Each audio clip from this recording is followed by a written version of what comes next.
Chuck Palahniuk said in his novel Invisible Monsters, "Nothing of me is original.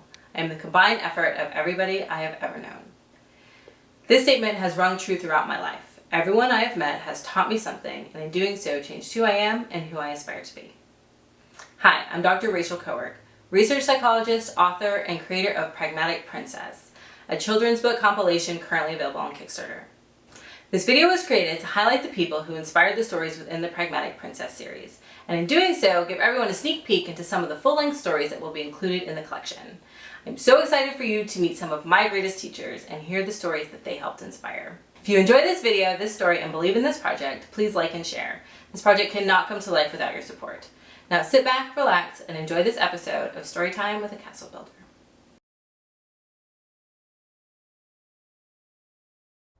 Paige the Protector. Every morning before school, Paige would go to meet a group of children to help them cross the street. She'd put on a yellow vest, hold a big red sign, and would make sure that no students were left behind. One winter morning, Paige woke up to fresh snowfall. It looked so magical piling up on the wall. Peering outside, she didn't want to leave her bed, to put on boots and mittens, a hat on her head.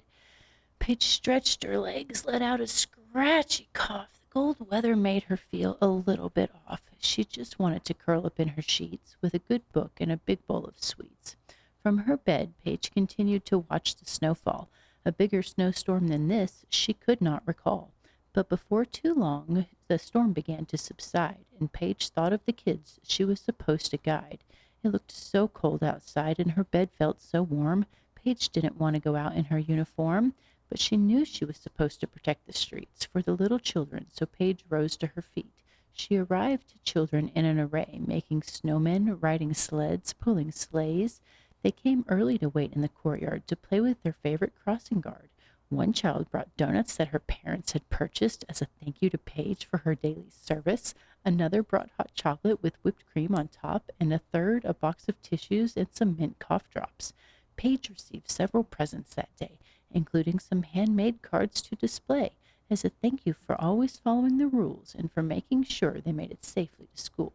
There was a card that stood out from the stack with Paige the Protector written in black. Inside there was a drawing of Paige like a knight with gold armor, riding a horse and smiling bright.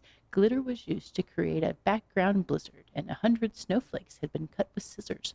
Paige was overwhelmed by the kindness shown that day for doing something she loved doing anyway. She was so glad that the weather, cold and gloomy, didn't keep her from carrying out her duties.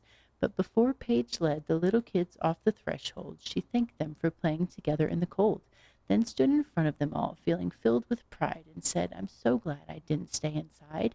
This morning I wanted to stay in bed all day. If I did, then I wouldn't have been here to play. So even though the weather is quite unpleasant and the snow inconvenient, I'm here and present. Remember the importance of following through, because keeping your word is the right thing to do. Be sure to always show up when you say you'll come, so your responsibilities don't go undone." Soon they all started calling Paige the Protector. She felt proud that was how they all remembered her. As someone to count on, even when things are down, Paige was the official protector of the town.